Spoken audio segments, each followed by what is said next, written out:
Hello to my beautiful knights and queens of the world. You already know who it is. It's Mr. Who?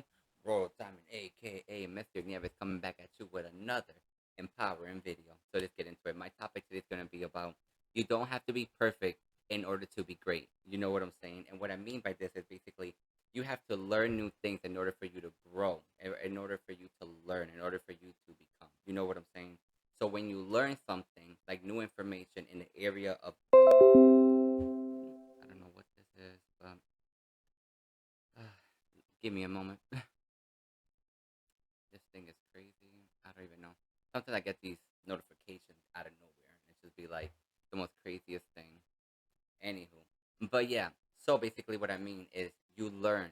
What you want to grow in an area in your life, so you have to learn, apply in order to grow. You get what I'm saying? You have to seek the information. You have to read it.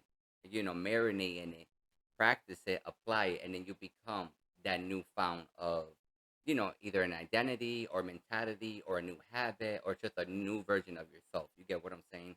So, but what happened is in society and even as in childhood, somehow we are programmed that we have to be perfect or not, then we are ridiculed. We're really ridiculed. We are picked on, humiliated, humil, humil, humiliated. Oh my god, my tongue twisters are crazy.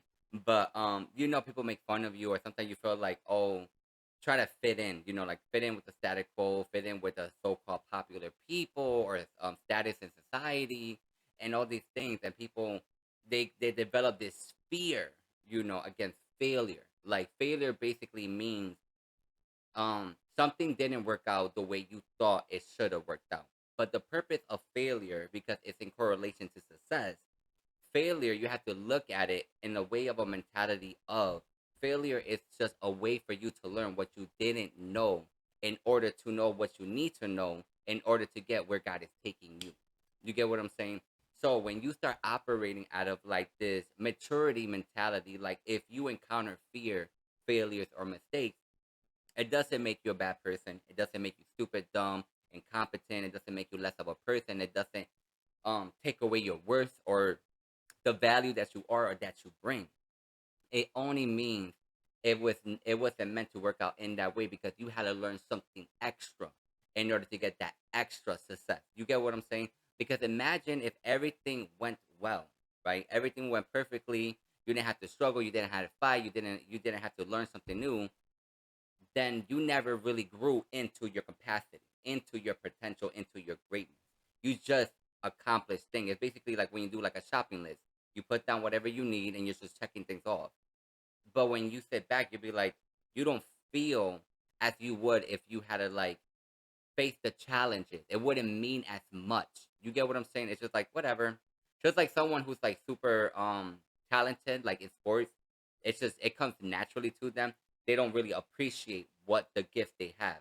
But when you have to work hard and everything and build up and achieve these things, you will look back and be like, wow, because it wasn't the fact that you gained something physical, even though that was the goal, but God blessed you in a sense of your zest, in your essence as a person, in your character, in the development of your mind. You get what I'm saying? So this goes out to all the high achievers, all the perfectionists, all the OCDs. You don't have to be perfect to be great. You just have to progress. You just have to learn and grow, evolve, learn how to understand yourself and let go. So you can blossom and have that serenity and peace so you can enjoy the journey of becoming.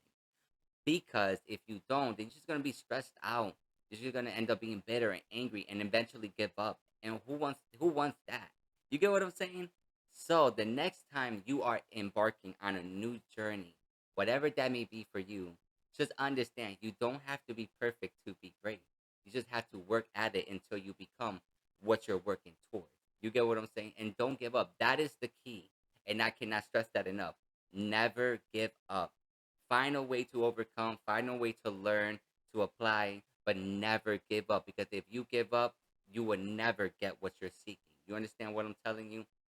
Embrace any kind of failures, because when I look back on my own failures or what I consider to be failures or mistakes or the oops, it only taught me to be better. It taught me the difference of what I was God was just showing me that if you continue down this path, it's not gonna lead well. You get what I'm saying? This is why it's so important that if you go through something, it's because God is trying to teach you something better. There's something missing that you need in order for you to grow into the greatness He is calling you to be. You know what I'm saying? So if it wasn't for my mistake, I wouldn't be the man I am today. You get what I'm saying? I had to go through those things to really truly value what was in front of me, to learn the difference, and to know how to carry myself in the future. So if I encounter the same thing, my mind automatically be like, I have to learn a different way because I'm already seeing it's not going to work in this way. You get what I'm saying? It's just learning and growing. But if you do not learn from your mistakes or your path, you are bound to repeat them. This is why that phrase came from. This is why successful people talk about this. You know what I'm saying? Because if you say like you wanna plant a garden, right? You plant the seed in the ground. You know you have to be patient, nourishing, water it. You have to value it. You got to give it time to grow and blossom. But if you continue to keep ripping it out of the ground to see if it's growing, it will never grow what it was meant to grow into. You know, kind of the same thing with us. Like if God planted us somewhere, like in an environment, or He's calling us to pursue our goals and dreams, it's because you're meant to be there for a reason. You know, so this is what I tell so this is what I'm telling you guys. So whatever failures you probably went through or going through, don't get so caught up. Just have that build that emotional strength, that maturity in your emotion. Like, okay, it didn't work out. So what's the next plan? Plan A, plan B. Talk to God. God, help me see what I didn't see the first time. Help me learn. Guide me to the right person, to the right podcast, to the right book, to the right material, to the right situation, circumstance, so I can learn and grow what I need to do in order to become who you're calling me to be. And with that, you will see that you are just becoming more. And when you look back at the situation, you begin to see how God was in the midst of all those things. You get what I'm saying? Because you have to learn to grow. You have to grow in order to become. You're not meant to be in one place and be a certain kind of way forever. You have to continue the evolution of growth. You know what I'm saying? But with that, I am done. And like I say in all my videos, I love you. I thank you. God bless you. You already know we're going to take the world by storm. Remember, you don't have to be perfect in order to be great. And with that, until my next one.